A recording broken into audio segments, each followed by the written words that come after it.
아가서 1장 1절부터 17절까지 같이 읽겠습니다. 제가 지금 아가서를 한 지가 약 3개월 정도 되면 2년째 하고 있어요. 2년째 하고 있는데 하나님 이렇게 오랫동안 하게 하신 이유가 있겠죠. 근데 여러분, 신앙은요, 하나님을 경험해야 되잖아요. 예수 그리스도를 경험해야 되잖아요. 근데 그 경험이 신앙의 전부가 아니에요. 또 신앙은 그리스도를 위해서 우리가 내 목숨까지 다 내어주고 소위 얘기하는 사역을 해야 되잖아요. 하나님께서 우리에게 주신 그 은사들로. 근데 그게 신앙의 전부가 아닙니다. 근데 우리는 그게 신앙의 전부인 것처럼 자랑하고 싶어 하는 거죠. 어떤 감동을 받은 것은 내가 감동받은 하나의 어떤 작은 경험이지 그것이 하나님의 은혜를 온전히 받았다라고 얘기할 수 없을 때가 너무 많거든요. 근데 우리는 그 감동에 집중해요. 내가 경험한 것에 집중해요. 내가 하나님을 위해서 이렇게 열심히 사역했어라는 것에 집중해요.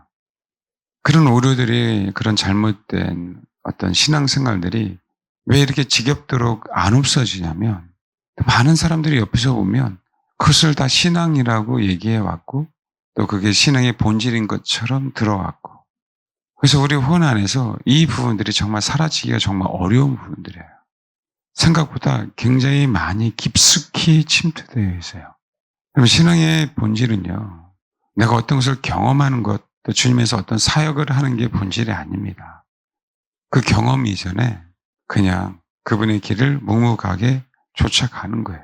그럼 그럴 때는요, 어떤 느낌이 없을 때가 굉장히 많아요. 그리고 굉장히 고독할 때도 많아요. 40년 동안 광야 생활만 할 때도 있어요. 하나님이 안 계신 것처럼 그 삶을 안 계신 것 같아요, 우리 인생 가운데. 그럴 때가 너무 많아요. 그래서 신앙은 어느 하나 가지고 이것이 신앙이다라고 사실 얘기할 수가 없습니다. 그 전에 제가 한번 말씀드렸죠. 호도동산에 대한 얘기. 그리고 호도동산을 우리가 소유하기까지는요, 우리 혼은 정말 몰라요. 우리가 알고 변화되는 요소들이 아니에요. 나는 그저 묵묵하게 그 길을 갔는데 주님이 너는 동산을 소유한 자야. 너는 내 동산에 거주하는 자야.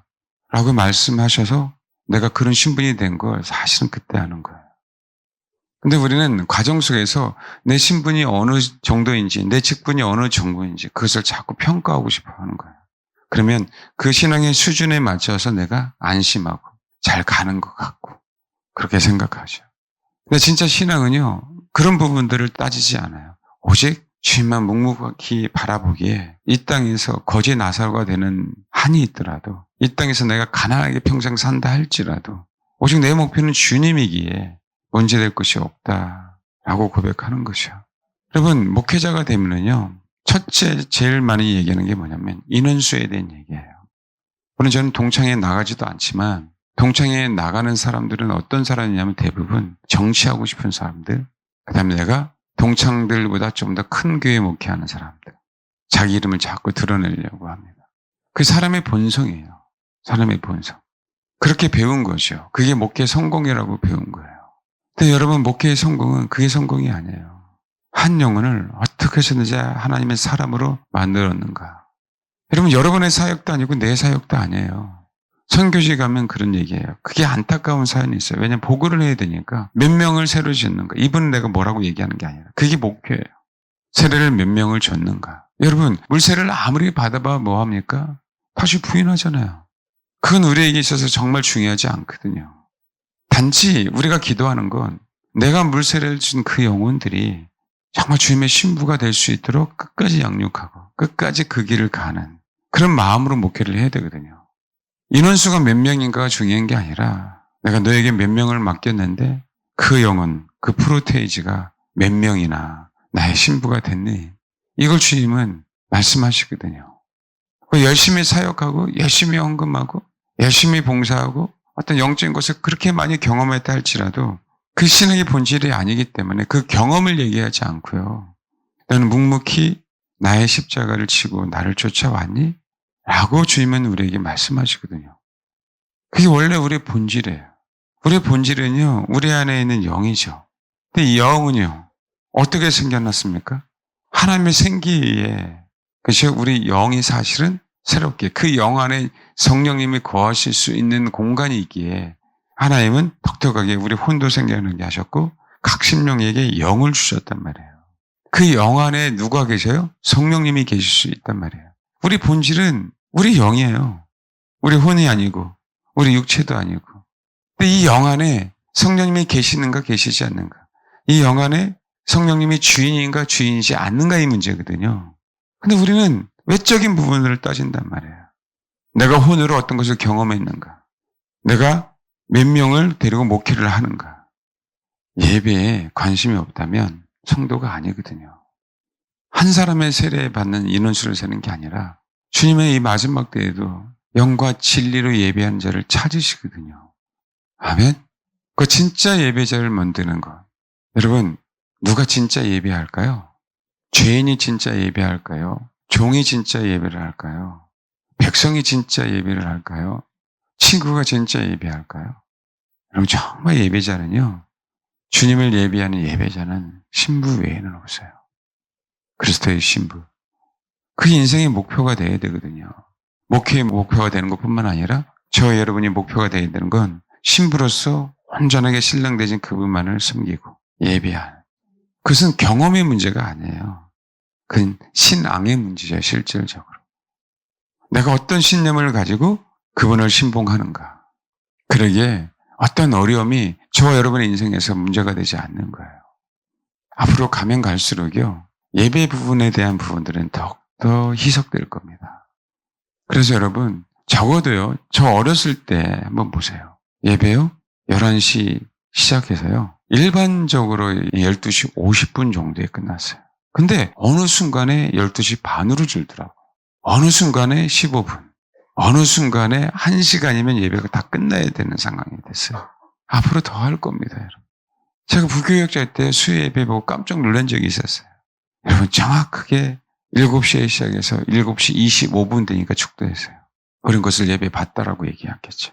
시간의 문제의 부분은 아닌 건 분명히 알아요. 그렇지만 여러분, 배가 고파요? 저와 여러분에게 딱 1분간 먹을 시간을 드릴게요. 진수성전 차려놓고. 할렐루야, 얼마나 감사합니까? 음식 너무 많잖아요. 싫으세요? 음식 너무 많잖아요. 먹을 거 너무 많잖아요. 많아요, 적어요? 많잖아요. 제가 넉넉하게 1분 드릴게요. 지금 이거랑 똑같아요. 예배 가운데는요, 분명히 우리가 하나님을 예배하기에 성령이 임하시는 시간이잖아요. 근데 성령님, 딱 1분만 임해서 주세요. 이거랑 똑같아요. 성령님이 우리에게 임해야 임하는 정도가 많아요. 우리가 변화되죠. 우리가 그분처럼 되잖아요.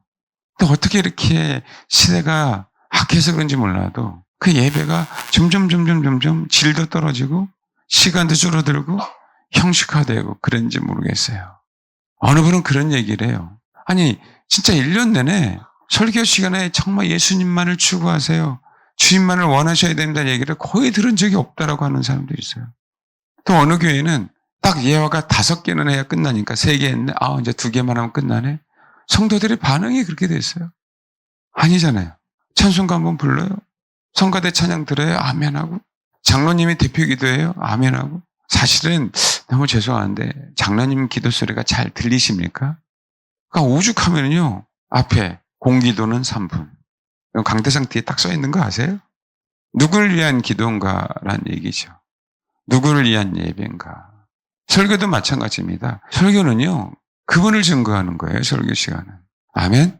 우리가 그분을 사모하지 않은 결과, 삶 속에 온전한 열매를 맺지 못한 부분들에 대한, 그렇죠, 회개와 그분을 증거함으로 말미암아 삶 속에 온전한 열매를 맺을 수 있도록 그분이 주인이다. 그분만이 모든 것이다. 라고 외치는 게 설교예요. 그 설교가 끝나면 뭐가 되냐면, 그래, 내가 더욱더 예수님을 사모해야 돼. 하나님, 그럼에도 불구하고 이 본성이 사모하지 못하게 하고, 다른 여러 가지 것들 때문에 제가 힘들어했고, 그것 때문에 쓰러졌어요. 오직 정말 주님만을 바라보고 주님만을 더욱더 의지할 겁니다. 라고 하는 고백과 결단과, 그분만을 추구하겠다고 하는 그 기도 소리. 그래야 우리가 변화되죠. 일부 그거 될 일이 아니에요. 1시간 가지고 될 일이 아니라고요. 제가 말씀드렸잖아요. 이 시대는요, 청중들의 기준에 맞춰서 예배를 드린다. 여러분, 청중들은 일반적으로 설교가 25분 넘어가면 엉덩이 들썩들썩한대요.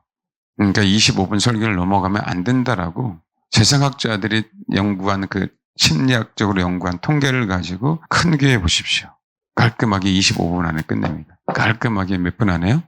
15분. 누구에게 맞추는 거죠? 엄밀히 따지면요, 신앙은 공동체잖아요. 한 영혼 한 영혼이다. 여러분, 하나님께서 저에게 허락하신 거는요, 여러분들이 이 방주 안에 있어요. 그 방주 안에 있는 사람들은 다 구원시키는 게 하나님의 뜻이죠. 그래서 최선을 다해서 한 영혼이라도 복음을 증거해야 되기에 때로는 신앙 있는 사람들이 희생하는 것들이 사실 뭐예요? 필요한 부분들이에요. 그런 얘기 많이 하죠. 목사님, 설교 시간 또 예배가 조금씩 길어져요. 제가 씩 웃어요. 길어져야 네가 한 자라도 더 예수님을 듣지. 10여 년간 내가 얼마나 노력했는지 아냐? 예배 시간 조금씩 늘리려고? 예? 왜요? 한 번이라도 성령님을 경험해야 될 거 아니에요? 이슬비에 내려서 지금은 모르지만 그것이 흡수해서 쌓여서 나중에 정말 주님을 부인할 수 없는 그 은혜가 있는 거거든요. 아멘? 지금 마른 나뭇가지지만 언젠가는 촉촉하게 젖을 날이 있거든요. 근데 우리 식으로 예배를 드리면 어떡합니까? 예배는 우리의 기준일 수가 없어요. 또 한 가지. 여러분 영혼이, 제 영혼이 굉장히 소중합니다. 근데 여러분 영혼이 얼마나 소중한데요? 왜요? 여러분 하나님의 형상이잖아요. 그 아는 목사는요, 성도를 그냥 형식적으로 예배 드리도록 내버려 두지 않습니다. 여러분, 나 자신도 그렇게 소중하게 여기면서 어떻게 성도 한 사람을 그냥 예배 방관자로 내비둡니까? 저희가 다 버젓이 보고 있는데. 피곤할 수 있죠? 그럼 깨워드려야 될 거 아니에요? 그래야죠. 찬양해야죠. 기도해야죠. 여러분 정말 소중합니다. 여러분 한 영혼. 제가 하나님이 여러분을 너무 소중하게 생각하기에 그냥 방치할 수 없는 거예요. 같이 가야죠. 같이 예배자로서. 아멘? 사람들이 그런 얘기예요. 아가서는 신부의 영성에 대한 얘기. 제가 영성이 얼마나 잘못된 부분들에 대해서 분명히 말씀드렸죠. 기독교는요, 다른 사람이 뭐라고 하더라도 유일한 종교예요. 유일한 종교. 기독교는요, 모든 종교의 시발점에 사실은. 왜냐하면 루시퍼가 여기서 나와갖고 사실은 하나님에게서 떠쳐나와서 모든 종교를 다 만들어지잖아요. 하나님만 유일하신 분이잖아요. 아멘? 근데 여러분, 왜 기독교도 있고 천주교도 있고 불교에 있는 그 영성을 기독교가 그렇게 추구합니까? 사단은요, 우리 영을 터치할 수가 없어요. 왜? 영이지만 창조주가 아니고 피조물이기 때문에 그래요. 하나님만 유일하신 한 분이시고 영의 영. 하나님은 영이시니 예배하는 자가 신령과 진정으로 예배하다. 신령이라는 얘기 영과 진리로 예배하라는 거예요. 여러분 진리는요, 한 번으로 끝나는 게 아니에요. 진리는 우리 삶 속에 처음부터 끝까지 우리 삶의 발자취 속에 그 진리는 함께 해야 되거든요. 그렇게 예배하라고 얘기하는 거예요. 진리 되신 그분이, 진리의 성령이 늘 예수 그리스도를 증거하잖아요. 우리 마음속에. 주님이 다시 오실 그때까지. 영성은요, 우리 혼에 있는 거예요. 영적인 성향을 영성이라 그래요. 한자로도요. 근데 그렇게 기독교인들이 영성을 추구해요. 기독교에는요, 영성이 없어요. 오직 하나님의 영만 있습니다. 얼마나 잘못된 부분들이 많이 있는지 우리가 정말 인식을 많이 해야 돼요. 오직 주님 자신을 추구하는 게 예배지 나의 만족을 위해서 예배드리는 건 예배가 아니에요. 여러분 좋든 싫든 저는 올바른 예배에 대한 부분들을 분명하게 여러분에게 말씀을 드리는 겁니다. 이 시대는요, 예배가 너무 성도들의 기준으로 예배를 드려요. 성도들이 변화되지 않는 겁니다. 예배는 우리의 기준일 수가 없어요. 예배자는 어떻게 해서든지 하나님이 나의 예배를 안 받아주신다면 나는 바꿔야 돼요. 가인은 안 바꿨죠. 우리는 바꿔야 됩니다. 주님이 어떤 예배를 기뻐하실까? 시간이 부족하다라고 하면 시간을 더 드려야 되는 거예요. 더 나를 추구해야 된다라고 하면 추구해야 돼요. 실제적으로 찬양을 더 해야 돼. 그러면 찬양을 더 해야 되는 거예요. 그렇게 하나님이 원하시는 그 초점에 맞춰서 예배를 드려야 됩니다. 그래 우리가요, 소위 아가서에서 얘기하는 술람미엔, 주님의 신부로 무럭무럭 한 단계 한 단계 밟아가는 겁니다. 아버지의 플랜은 위대하다 그랬잖아요. 1장 9절, 10절, 11절. 그럼 아가서에 대한 부분은요, 시예요, 시. 소위 얘기한 시편, 잠언, 전도서, 아가서, 시가서라고 얘기하잖아요. 그렇죠? 농축됐어요. 함축됐고요. 그래서 하나님께서 우리에게 하나님을 알 수 있는 그 계시, 그 마음을 열어줘야 돼요. 그래서 할 때마다 다른 거고요. 내가 성장하고 성숙할 때마다 성경 보는 눈이 여러분 달라지죠. 깨달음이 달라지죠. 그럴 수밖에 없는 거예요. 왜요? 진리는요. 상대적인 게 아니라 절대적인데 그 절대적인 진리는요. 그분만 진리잖아요. 그래서 그분을 알아갈 때마다 진리는 더욱더 내 안에서 선명해지는 거예요. 이 세상은 그래서 진리일 수가 없어요. 아무리 과학이 뛰어나고 위대해도요. 과학은 진리가 아니에요. 그분만이 진리고 성경 말씀만 진리잖아요. 근데 그 진리를 어떻게 합니까? 네, 그분이 우리 안에 계셔야죠. 언제 진리 되신 그분만을 예배하는 자세를 가져야죠. 하나님의 위대한 플랜 9절, 10절, 11절. 여러분 이 플랜만 보더라도요. 저와 여러분을 향한 위대한 계획만 보더라도 너무 위대한데 모르고 넘어가는 거죠. 제가 이 부분은 너무 많이 말씀을 드렸기 때문에 어쨌든 저와 여러분이 하나님의 형상이기에 하나님은 계획을 갖고 계세요. 그를 하나님의 큰 경륜이라고 얘기해요. 나를 향한. 물론 경륜이라고 얘기할 땐 전 세계를 운행하시는 이 지구를 그렇죠? 운행하시는 큰 하나님 아버지의 뜻이에요. 근데 여러분 동일하게 그 우주 안에 우리를 살게 하시기에 위대한 계획을 갖고 계신 분이 아버지 하나님. 그 계획을 깨달아라. 세상은 그렇죠? 너희들은 신이 될 수 있어라고 미혹하지만 주님은 너희들은 신은 아니야. 그렇지만 참신인 내가 너와 함께 영원토록 할 수 있는 기회가 있어라고 얘기하는 거예요. 진리가 우리 안에 있고 우리가 진리 안에 들어가서 영원토록 하나의 진리로 남아있는 게 아버지의 위대한 플랜이에요. 그래서 더욱더 그분만을 바라봐야 된다고요. 그러면서 12절 왕이 상에 앉았을 때 나의 나도 기름이 향기를 품어냈구나. 그래 이것을 상이라고 얘기하면 안 된다 그러죠. 이 뜻이 뭐라고요? 성소, 지성소 안에 사방에 둘러싼 그룹들, 금으로 둘러싼 그렇죠. 성전 내부를 얘기한다 그랬어요. 이 얘기는 뭐죠? 그분이 이제는 하나님의 위대한 플랜을 술레미 여인이 알고 하나님은 갖고 계셨죠. 그래서 이제는 술레미 여인이 1장 8절에 대한 부분들에 대해서 아멘하기 시작했어요. 그 아멘하기 시작하니까 1장 8절이 제일 중요하다 그랬습니다. 하나님의 위대한 계획이에요. 나는 그동안 알았거든요. 예수님에 대해서 십자가도 알고 1장 1절에서 4절에 대해서 충분히 알았어요. 충분히 알았던 그 술레미 여인이 자기가 게달의 장막을 인정하고 싶지가 않은 거예요. 인정하고 싶지 않으니까 몇 절? 1장 7절에서 뭐라고요? 솔로몬의 친구들 곁에서 양을 치고 있는데 내 친구 양떼에게도 어찌 얼굴 가린 자 같이 되랴? 나는 이단아 취급받고 있는 거예요. 창녀 취급을 받고 있는 거예요. 그 괴로움 속에서 술레미 여인아, 내가 세상에서 가장 아름답거든. 왜? 그건 아버지 위대한 계획이니까. 아멘? 네가 알지 못하는 게 있어. 네가 알지 못하니? 양떼들의 발자취를 따라 목자들의 장막 곁에서 너는 아직 염소가 아니라 염소 새끼잖아. 너의 염소 새끼를 뭐 해야 돼? 먹여야 돼. 이런 마음이 없으면요. 정말 성장하고 성숙할 수가 없는 거예요. 그런 거랑 똑같아요. 옛날에 지사한테 그랬어요. 지사야, 너 누구랑 결혼할 거야? 아빠요. 근데 어떻게 결혼하겠어요? 아빠랑 결혼하고 싶은데. 또 그랬어요, 누구는. 아무개, 너 커서 누구랑 결혼할 거야? 강아지요. 그 아는 수준이 그거니까요. 자기가 알고 있는 수준으로 고백하는 거예요. 자기가 경험한 수준으로 자꾸 얘기하는 거예요. 그러니 안 되죠. 아닙니다, 주님. 내가 그동안 아는 줄 알았어요. 1장 1절에서 4절까지. 왜요? 내게 입맞추기를 원한다. 내 사랑, 당신, 솔로몬, 당신의 사랑은 포도주보다 독도 나와. 그것을 알기에 내게 제발 입맞춰줘요라고 얘기하거든요. 예수 그리스도 십자가가 뭔지를 알아요. 그 은혜를. 그래서 안다라고 생각하고 있는 거예요.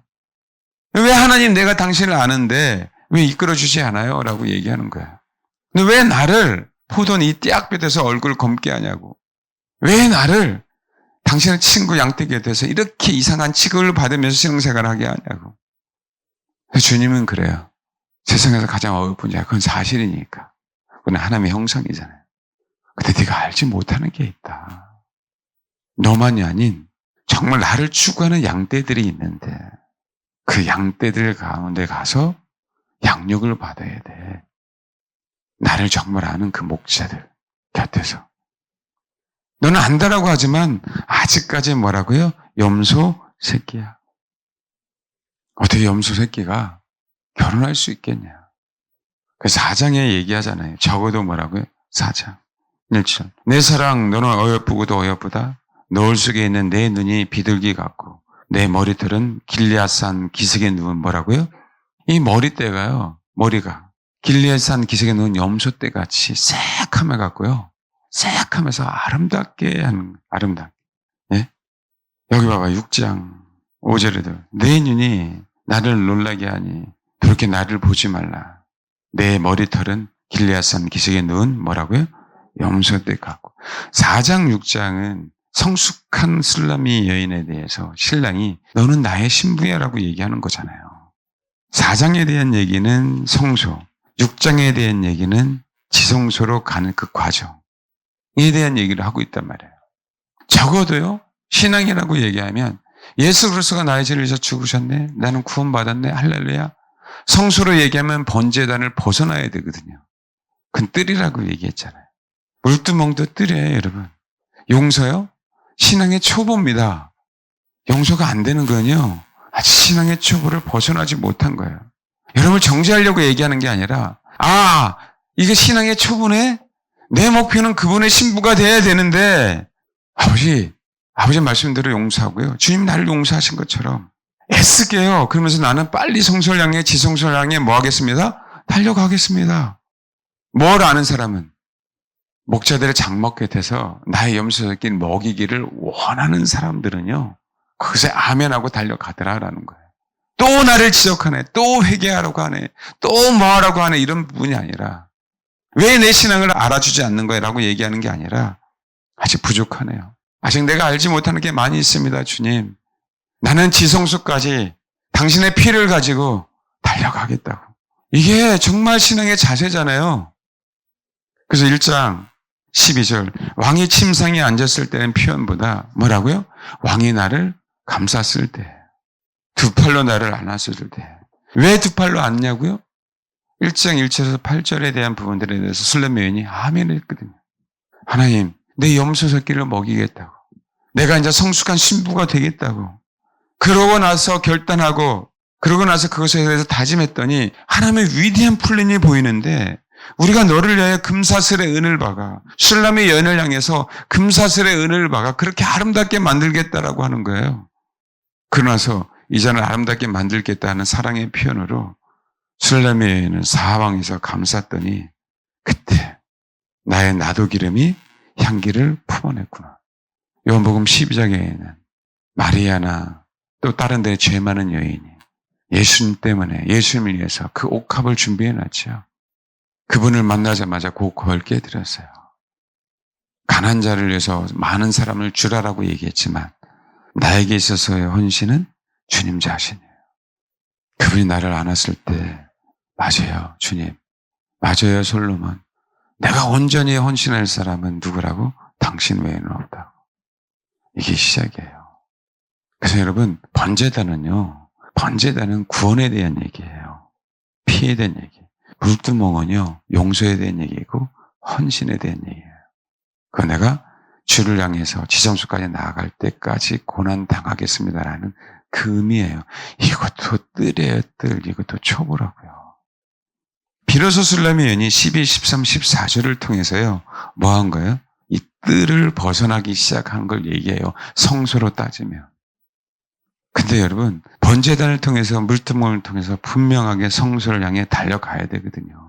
이제는 시작됐다. 왜요? 그동안 우리는 공중의 권세 잡은 자의 사상을 따라 살았잖아요. 근데 예수 그리스도가 이 땅에 오셨어요. 그분이 양의 문이잖아요. 성막의 문을 박차고 들어갔더니 예수 그리스도가 나의 죄를 십자가에 죽으심을 그때 아는 거예요. 그게 번제단이 처음으로 보이는 거죠. 거기서 예수가 죽은 것처럼 나도 그분의 제물이 되어야 되는구나라는 것을 배우기 시작하는 거예요. 그게 뭐라고요?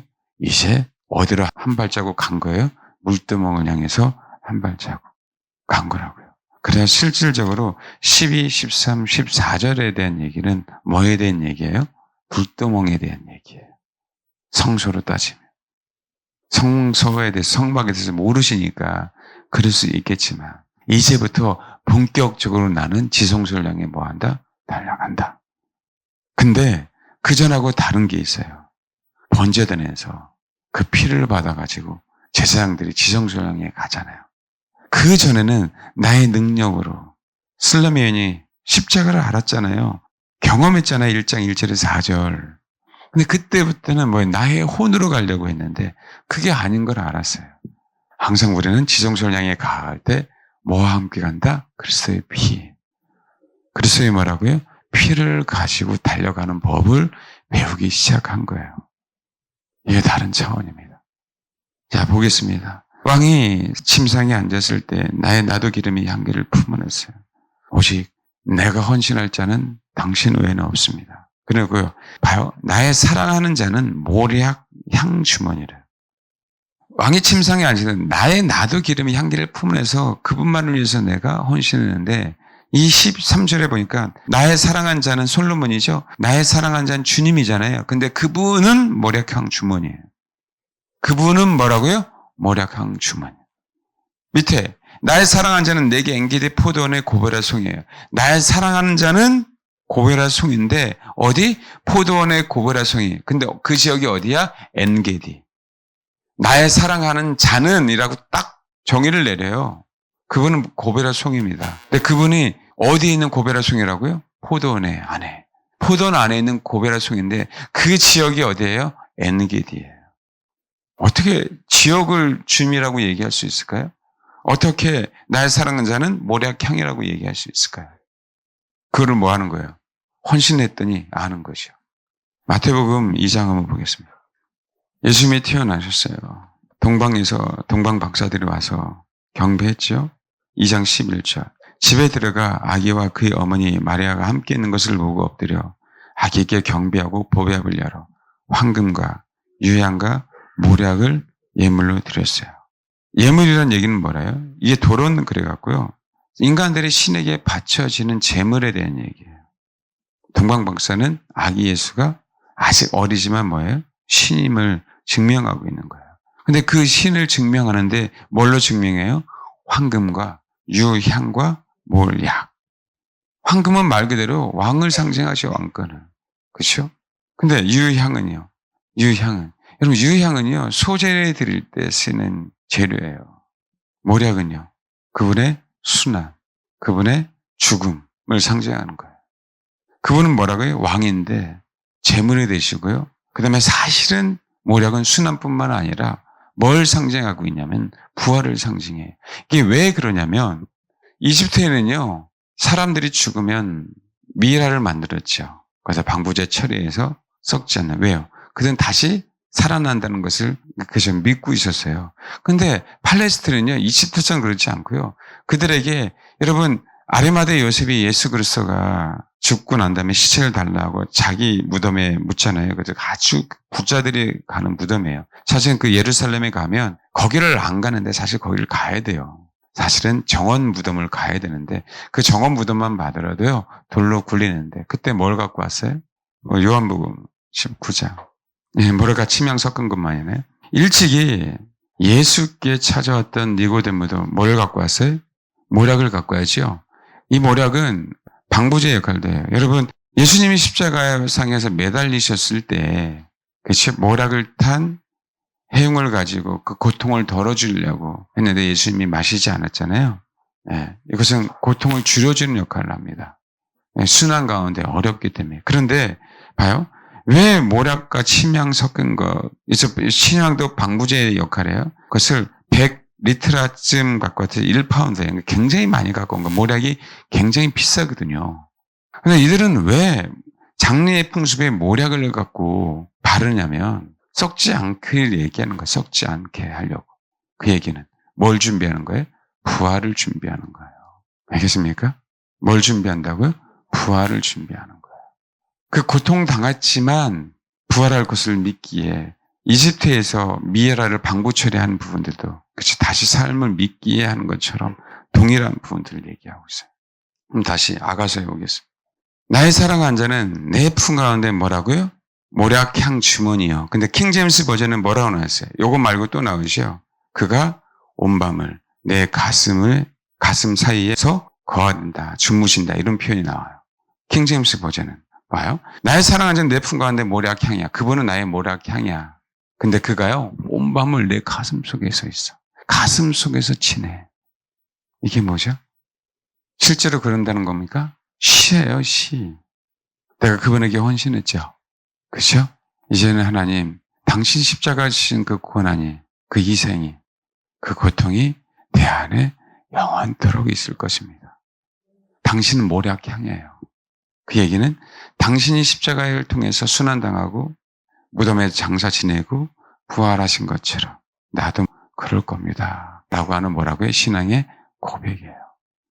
그러기에 물두멍을 통과하지 않고는요, 비로소 성소 안에 들어갈 수 없거든요. 근데 여러분, 성소 안에 뭐가 있죠? 딱 들어가면 오른쪽에 질산병이 있어요. 말씀을 상징해요. 왼쪽에 등대가 있잖아요. 성령을 상징하죠. 정면에 분향단이 있단 말이에요. 그 성소 안에는 자연적인 햇빛이 들어올 수가 없어요.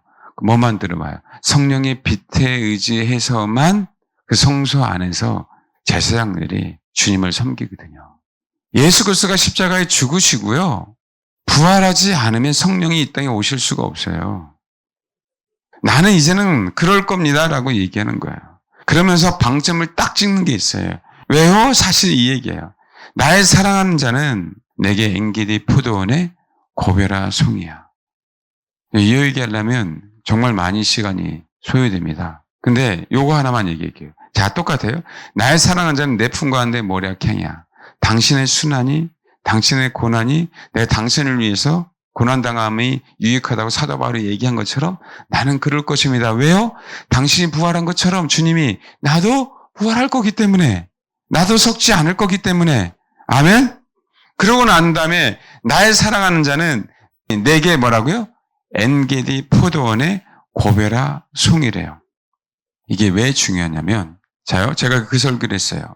처음에 쓰려면 내게 임명시키기를 원한다. 내 사랑은 뭐보다 진하다고요? 포도주. 포도주는 어디서 나오죠? 포도나무에서. 포도나무 한 그루만 있으면 돼요? 안 돼요. 포도원이 있어야 돼요. 그 다음에 포도원에서 아가서에는 뭘 얘기해요? 동산에 대한 얘기하는데, 이 동산에 대한 얘기를 할 때에도 봐요. 포도원은 포도만 있어요. 근데 이상한 게 포도원에 고베라 송이가 있대. 이건 분명한 이유가 있겠죠? 자요? 흐름을 보세요. 아가서는 큰 흐름을 알아야 돼요. 처음에 쓰려면 여기는 야, 이 포도주 기가 막히네. 좀 봐봐요. 요한복음 2장에 한번 보십시오. 여러분, 예수님이 첫 사역에 가나의 혼인잔치 얘기를 하는 거죠. 혼인잔치에 혼례가 있는데 거기에 예수님도 또 제자들도 청혼을 받았어요. 근데 먹다 보니까 포도주가 떨어졌네. 그럴 수 있죠. 근데 거기 보니까요. 6절 읽겠습니다. 여러분, 첫 표적을인데요. 첫 표적을 행하시는데 그 첫 표적의 목적이요. 제자들을 믿게 하는 것도 있는데 아니고요. 그것만이 아니고요. 당신의 영광을 드러내려고 첫 표적을 하셨어요. 예수님이요. 교만해서가 아니라 당신이 어떤 삶을 사시고 어떻게 이 땅에 오셨는지에 대한 부분을 얘기하고 있는 거예요. 이 부분은요. 6절 거기에 유대인의 정결 예식을 따라 두세 통 도는 도랑아리 6이 있죠. 근데 그 6도요. 정결 예식을 할 수 없도록 물이 비었어요. 근데 이거는요, 유대인들이 마실 갔다 오면 뭐 하는 거예요? 부정타니까요, 씻는 물들이에요. 유대인들. 씻지 않고는 먹지도 않아요. 근데 그 정결 예식 일부러 그 통에다가 물을 부어서, 물은 상징적입니다. 제가 이제 나중에 이제 물과 성령과 피에 대한 얘기가 나중에 요한 1서에 대해서 나와요. 그 셋은 하나다라고 얘기가 나오는 거예요. 그래서 물과 피와 성령은 하나예요. 근데 걷다가 뭐라고요? 물을 집어넣었어요. 근데 연회장이 딱 보니까 맛보고 이건 기가 막히네. 처음 사람이 만든 포도주 맛이 아니야. 이 포도주는. 슬람에 있는 그런 거예요. 나는 소위 지금으로 그때 당시에는 율법적으로 모세 오경을 통해서 종교적으로 교리적으로 그렇게 포도주를 맛봤는데 이 포도주가 그 포도주가 아님을 알고 내가 종교성을 배제했더니 실제로 그분을 진실되게 추구했더니 이 포도주가요. 내가 맛본 포도주가 아니야. 그게요, 1장 1절이에요. 그러니 출발점이 다르죠. 술람의 여인, 아가서에 대한 내용은. 근데 여러분, 목적은요, 많은 사람들 포도주를 맛봤어요, 처음에. 근데 나중 포도주는요, 그 포도주 질이 너무 달라. 그 질은, 모세오경은, 율법은 그것도 하나님의 말씀인데 예수님이 이 땅에 딱 오셨을 때 그 질이 달라. 근데 유대인들은 그 질을 모르는 거예요. 그 포도주 맛을 몰라서. 맛본 자만 아는 거죠. 아직까지도 제자들도 몰랐어요. 몰랐지만 아버지 당신의 영광을 드러내기 위해서 이 첫 사역을 하신 거예요. 내 피는 참된 음료다. 내 살과 내 피를 먹고 마시지 않고는 나와 전혀 관계가 없다.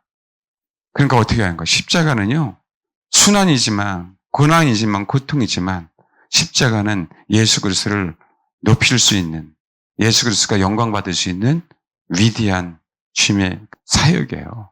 예? 근데 그랬던 그 술람미 여인, 그 술람미 여인이 다시 아가서 1장 14절. 나의 사랑하는 자는, 이제 이 사랑이 뭔지 알겠죠? 종교생활을 뭐 하는 거예요? 벗어나기 시작하는 거예요. 교회 생활을 뭐 하는 거예요? 벗어나기 시작하는 거예요. 사실은 몇 절부터요? 13절부터. 내가 주님 자신에게 헌신하고 나부터. 그러니까 내 사랑한 자는 몰약향 주머니가 확 돼버렸어요. 내 사랑한 자는 고베라 송이가 돼버렸어요.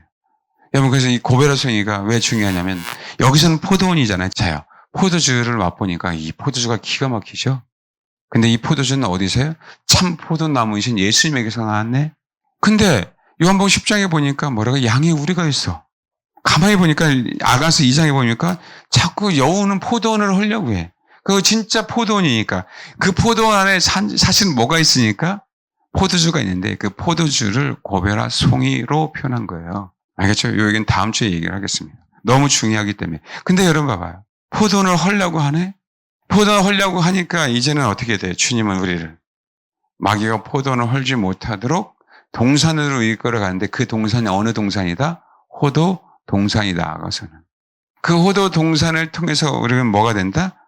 솔로몬이 거하는 자기 동산 안에 거하는 자가 되는 거거든요. 솔로몬의 동산이라고 할 때는 그건 남성이고요. 호도 동산은 여성형이에요. 그래서 너 동산에 거주하는 자야로 사실 아가서가 끝나요.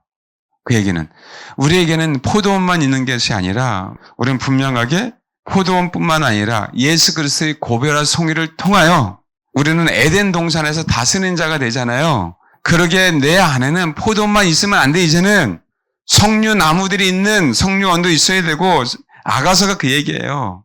사과 나무들이 있는 사과원도 있어야 되고, 감람나무 열매들 감람원도 있어야 되고, 그걸 뭐라고요?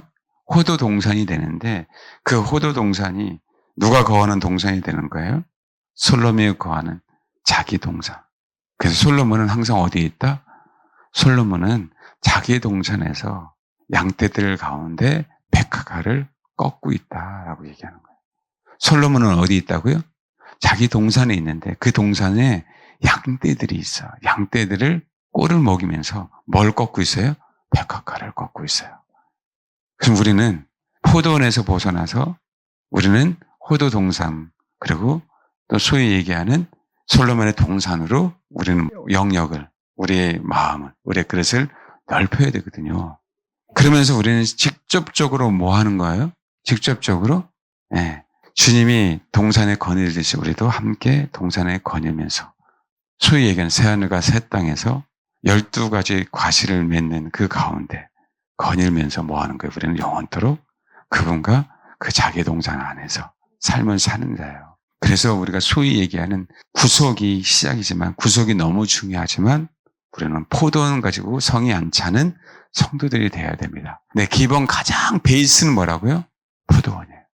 피라고. 왜냐하면 이 피를 가지고 가서 감람원을 개척해야 되거든요. 이 피를 가지고 가서 성령원을 개척해야 되거든요. 그래서 번제단이 비록 뜰에 있지만 이 번제단의 피를 가지고 항상 어디에요? 물두멍 향해 나가고, 물두멍 향해 나가서 어디로 가야 돼요? 성소에 나가고, 성소에 가서 지성소로 나가야 돼요. 뿔들에게는 다 피를 발라야 되는데, 성소 안에서 분향단의 뿔에 피를 발라야 되고, 지성소 안에 언약궤, 그죠? 사이에 피를 뿌려야 된단 말이에요. 비로소 그 사이에서 주님이 저와 여러분을 만나 주시는 거거든요. 이게 또 다시 어려울 수 있겠지만 초신자들은 일단 들으시고요. 우리에게 소중한 건 뭐가 소중하다? 1장 8절 결단하십시오. 목자들의 장막게 돼서 나의 염소 새끼를 먹이게 해 주님. 그 목자들을 허락해 주세요. 나는 나 혼자가 아니라 양떼들. 솔로몬은 항상 누구와 있다? 양떼들. 여기 한번 볼게요. 봐야죠. 눈으로. 아가서 6장 3절. 나는 내 사랑한 자에게 속하였고 내 사랑한 자 내게 속하였다. 그가 백각 가운데서 그 양떼를 항상 백각 가운데서 그 양떼를 먹이시는 그분. 알겠죠? 주님은 자기 동산에서 양떼를 먹이면서 백합과를 꺾는 분이에요. 백합과를 꺾는다는 의미도 굉장히 상징적입니다. 아니, 왜 백합과를 꺾어요? 그냥 놓고 보면 아름답고 냄새하고 좋은데, 근데 여러분, 아름다운 꽃은 꺾어서 누구에게 줘야 되죠? 이 시기 때문에요. 정말 우리가 주님 자신에 대한 사모함이 있으면요, 굉장히 풍부합니다, 여러분. 주님이 계시를 주시면. 요에겐 또 그때 되면. 왜냐하면 이 부분은 이제 꺾는다는 표현이 나왔잖아요. 이게 비로소 6장에 가서 그런 얘기가 나오는 거예요. 몇 장이 또 나오죠? 또 나오거든요. 2장 16절. 봐요. 내 사랑한 자는 내게 속하여고 나는 그에게 속하였다. 그가 백각 가운데서 양떼를 뭐라고요? 다르죠. 시간의 순서예요. 2장은 먹이죠. 6장은 꺾죠. 그러니까 여러분 계속 읽는데 읽어보세요. 정말 이 단어 하나하나 차이가 엄청나게 커요. 그러니까 되게 재밌는 거예요. 안 읽으면 모르겠는데 읽으면 그 하나하나 그 의미가. 그리고 분명히 아가서는 뭐라고요? 시간의 순서예요. 그냥 한 번으로 끝나는 게 아니라 시간의 순서. 2장에 봐봐. 2장의 13절. 무화과 나무에는 푸른 열매가 뭐였어요? 무화과 나무에는 푸른 열매가 익었죠. 근데 다음에는 뭐라고요? 여기는요. 무화과 나무에 푸른 열매가 먹고 포도나무에는 꽃을 피워 향기를 토하였죠. 그렇죠? 꽃을 피웠어요. 향기를 토하였잖아요. 그 다음에 6장 11절 봐봐요. 골짜기에 푸른 초목을 보려고 포도나무가 순이 났는가 석류나무가 꽃이 피었는가 알려고 내가 어디 동산에 내려갔어요? 호도 동산에 내려갔을 때 다르죠? 앞에 2장은 뭐였어요? 무화과 나무는 푸른 열매가 익었고 포도나무는 꽃을 피워 향기를 토하고 있어요. 이제 가자. 근데 6장에는 뭐라고? 골짜기 푸른 초목 포도나무가 뭐라고요? 순이 났는가? 시간의 흐름이 있죠? 그래서 신앙의 여정에 대한 얘기를 하고 있는 거예요. 어쨌든 1장 8절 하나님 내가 알지 못해요. 양떼들의 발자취를 따라 목자들의 장막에 대해서 나의 염소새끼를 먹일게요. 그 자세를 가지고 기도하면 아버지의 위대한 플랜을 우리가 알게 되고요. 그때부터 내가 너와 함께 할 거야 라는 그 사인을 통해서 우리를 감싸 주실 때 우리는 당신에게만 헌신하고 당신을 위해서 고난당하고 당신의 그 피가 이제는 나라는 포도원에서 나는 열받아서 햇빛을 쬐어서 이 오빠들이 나를 힘들게 했는데 근데 이상한 성경에 엔게디 포도원, 포도나무라고 하면 되네. 엔게디 포도원의 고베라 송이 어디서요? 포도원에서 그분의 피를 확실하게 알기 시작해요. 옛날엔 열받은 포도원이 이제는 뭐라고요? 주님을 알 수 있는 포도원. 옛날에는 주님을 배반한 베드로가 그렇죠? 그 숯불 가운데 배반했는데 예수님이 부활하시고 났더니 나는 고기 잡으러 갈 거야 라고 했는데 갈릴리 바다에 나타나셔서 올라왔더니 그 숯불에 고기를 굽고 계셔요. 누가요? 예수님이 다시 베드로를 온전한 주님의 사람으로 만들려고. 그래서 포도원의 의미가 있는 거예요. 이 말씀 하나하나를 한번 보세요. 기가 막혀요. 어렵다라고 하는 부분이 아니라 정말 추구하시면. 그건 또 왜 엔게디야? 오늘 그럼 밥 못 먹어요. 힌트. 목자들의 장막 곁에서 너의 염소 새끼를 먹여야 되잖아. 게디는 염소예요. 애는 샘이고 게디들에 있는 샘. 그 포도원 안에 고베라 송이. 그냥 있는 게 아니죠. 그래서 1장 8절을 그렇게 중요하다고 하는 거예요. 그래서 정말 그리스도의 신부가 되는 영성을 추구하는 게 아니라 그런 주님의 사람들이 다 되길 소망합니다. 네, 기도하겠습니다.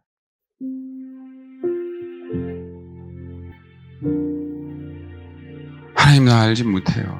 근데 아직 미성숙합니다. 주님 안다라고 했지만 아직 부족한 것 투성입니다. 주님을 추구하는 양떼들이 어디 있나요? 주님은 항상 양떼들 곁에 있음을 알았어요. 그래서 백합과 가운데서 양떼를 먹이시고 그 양떼들이 충분히 성숙하니까 백합과를 꺾으시는 주님.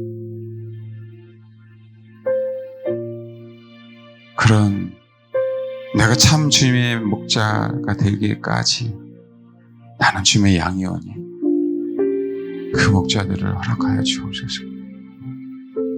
그래서 내가도 양떼들을 온전하게 꼴을 먹이는 그런 목자가 되길 소망합니다. 여러분 이럴 때 아버지 위대한 플랜이 보이는 거예요. 저와 여러분을 향한. 그리고 더욱더 주님께 헌신하는 게 무엇인지, 그릇을 내어 고난당하는 것이 무엇인지, 그래서 피의 은혜가 실제적으로 나에게 무엇을 주고 있는지를 아는 겁니다. 하나님, 그런 은혜가 있게 하옵소서 하고 이 시간 기도하겠습니다. 다 같이 기도하겠습니다.